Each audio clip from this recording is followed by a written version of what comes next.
Hi everyone, welcome back to my YouTube channel.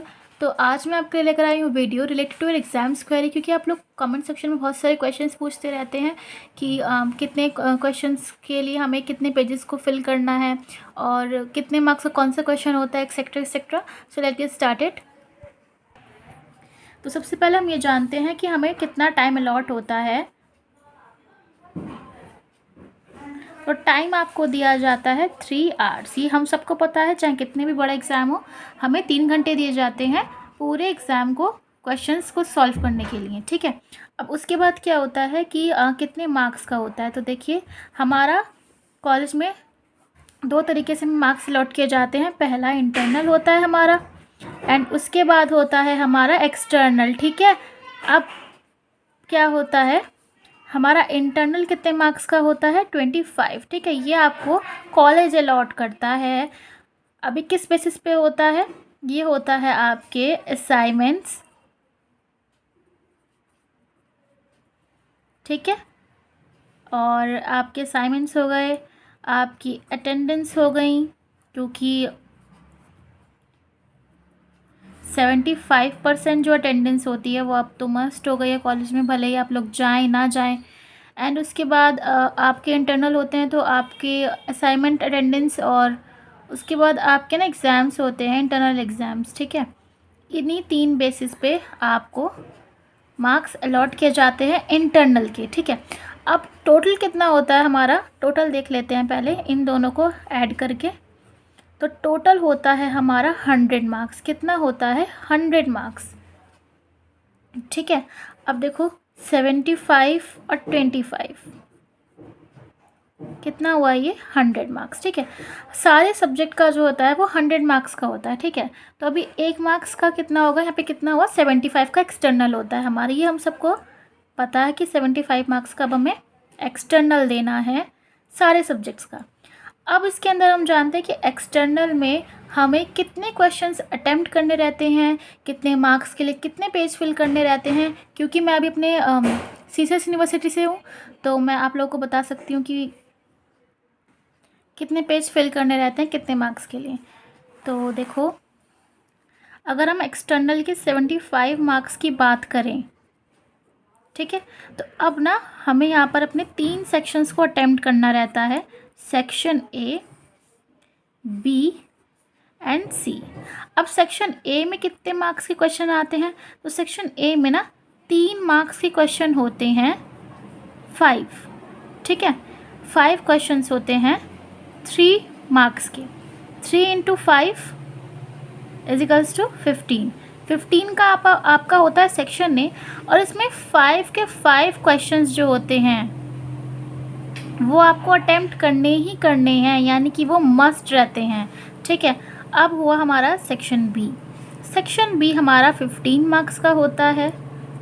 ठीक है, अब 15 मार्क्स में आपको 7.5 हाँ, ठीक है, 7.5 मार्क्स के 2 क्वेश्चन होते हैं। ठीक है, 2 क्वेश्चंस होते हैं 7.5 के। वैसे आपको इसमें अब चॉइस आती है, इसमें आपको दिए 3 क्वेश्चंस जाते हैं। ठीक है, बट 3 में से आपको सिर्फ 2 ही कुछ अटेम्प्ट करने हैं, यानी कि 2 क्वेश्चन ही आपको अटेम्प्ट करने रहते हैं 3 क्वेश्चन में से। आपकी चॉइस है, जो आपको ज़्यादा आप समझते हैं कि आप इसमें ज़्यादा लिख सकते हैं और अच्छे से समझा सकते हैं, एक्सप्लेनेशन दे सकते हैं, तो आप उन्हीं 2 क्वेश्चंस को अटेम्प्ट करें। एंड लास्ट हमारा आता है सी सेक्शन, जो कि होता है हमारा 45 मार्क्स का। अब भाई 45 मार्क्स का है, तो आपको यहाँ पर कितने क्वेश्चन अटेम्प्ट करने हैं, आपको यहाँ पर 15 मार्क्स के 3 क्वेश्चन होते हैं, मतलब 15 मार्क्स में आपको 5 क्वेश्चंस दिए जाते हैं। ठीक है, 5 क्वेश्चंस में से आपको 3 अटेम्प्ट करने रहते हैं। कितने, 3 अटेम्प्ट करने रहते हैं। एक क्वेश्चन 15 मार्क्स का होता है, ठीक है, और आपको 3 अटेम्प्ट करने रहते हैं। 5 क्वेश्चंस आपको दिए जाते हैं। अब अपनी चॉइस के अकॉर्डिंग, जिसमें आप समझते हैं कि आप इसमें ज़्यादा लिख सकते हैं, तो आप उन्हीं 3 क्वेश्चंस को अटेम्प्ट करें। ठीक है, और अब एक बहुत ही ज़रूरी बात कि अब कितने पेज हमें कितने में फिल करना है, कितने मार्क्स के क्वेश्चन में कितने पेज फिल करना है। तो देखो, अगर 3 मार्क्स का है ना क्वेश्चन, अगर 3 मार्क्स का है तो आप 1 पेज फिल करें इसमें, क्योंकि यार हम CCS यूनिवर्सिटी से होते हैं ना, तो हमें बहुत मतलब हमें पेजेस काफ़ी भरने रहते हैं, काफ़ी लिखना पड़ता है हमें। उसके बाद है हमारा 7.5 मार्क्स का क्वेश्चन, तो इसमें आप 3 पेज भरें, ठीक है। और उसके बाद आता है हमारा 15 मार्क्स का क्वेश्चन, तो यार इसमें आप जितना लिख सकते हो ना 5 to 6 पेजेस आप उतना लिख कर आएँ। 5 to 6 पेजेस तो मस्ट होता है, मिनिमम होता है 5 और मैक्सिमम होता है 6, बस इससे ज़्यादा कोई लिख नहीं पाता, ठीक है, क्योंकि ये इनफ होता है, इतना बहुत होता है सच में। इसमें आपको मार्क्स मिल जाते हैं अच्छे खासे। अब अगर आपको ये लगता है ना कि 5 मार्क्स, ये 3 मार्क्स के क्वेश्चंस हैं और 5 क्वेश्चन दिए जाते हैं, अगर आपको लगता है कि यार इसमें एक क्वेश्चन जो है वो हमें कम आता है, यानी कि हम उसमें कम लिख पा रहे हैं, तो आप नेक्स्ट क्वेश्चन में ना उसकी लेंथ बढ़ा दो आंसर की, ठीक है। आप आंसर कितने पेजेस में लिख दो, 1-1.5 पेज में आप इसका आंसर लिख दो, 1-1.5 बहुत होता है, ठीक है, इतने में लिख दो। मैं आपको इंक्लूड करके 1 पेज में सिर्फ ऐसा आगे का 1 पेज बोल रही हूँ, ठीक है। अगर आपको ज़्यादा आता तो आप पीछे का भी लिख सकते हैं, that is very good. And यही था बस। इंटरनल में आपको इस तरीके से मार्क्स डिस्ट्रीब्यूट किए जाते हैं और एक्सटर्नल में आपको इस तरीके से दिए जाते हैं।